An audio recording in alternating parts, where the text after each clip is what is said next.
Welcome back to History Unveiled. I'm Alex. And I'm Jordan.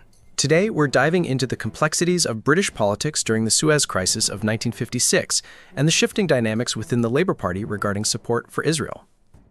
Before the Suez Crisis, supporting Israel within the Labour Party was relatively straightforward and popular.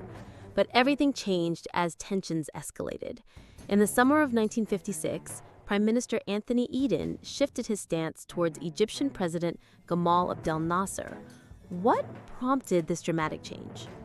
Eden became frustrated with Nasser's nationalization of the Suez Canal, which he saw as a direct challenge to British imperial interests. This led to a secret collusion with France and Israel to overthrow Nasser. How does this reflect the broader themes of imperialism and nationalism and post-war politics? It illustrates the struggle between colonial powers trying to maintain influence and emerging nationalist movements. Nasser's actions were a clear assertion of sovereignty, while Eden's response was rooted in a desire to preserve British control. How do you think this clash influenced public opinion in Britain? The Labour Party found itself divided over the Suez Crisis. Officially, they opposed Eden's military intervention, but opinions varied widely within the party. Some members, including Hugh Gaitskell, condemned British aggression. How did this internal conflict shape the party's identity during this period? It revealed deep ideological rifts. While some aligned with anti-imperialist sentiments, others were more sympathetic to Israel's plight.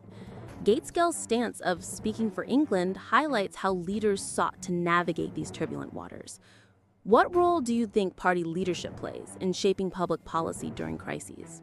The TUC also played a significant role, advocating for a stance of law, not war, against Eden's policies. Interestingly, TUC President Charles Geddes supported military action, influenced by his close ties with the Histadrut, Israel's trade union. How did these connections impact the TUC's position?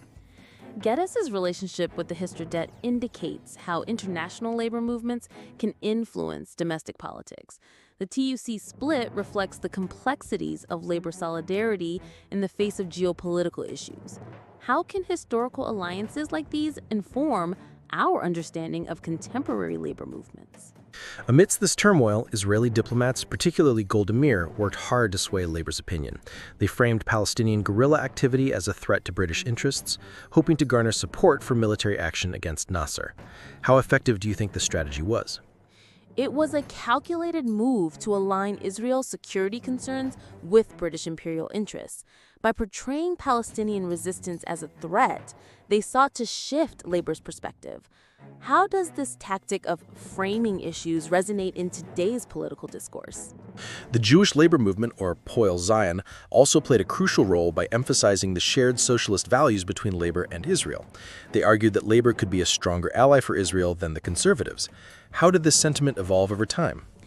It set the stage for a more pro-Israel stance in future Labour governments, particularly under Harold Wilson.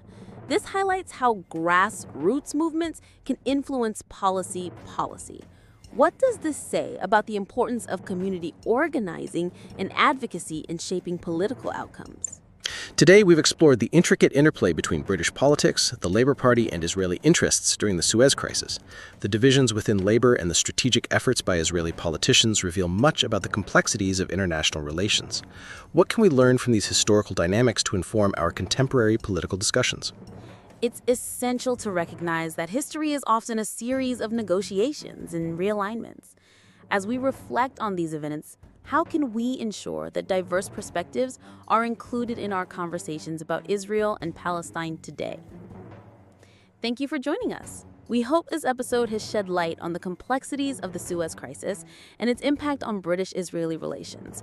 Let's continue to explore how these historical narratives shape our understanding of contemporary issues.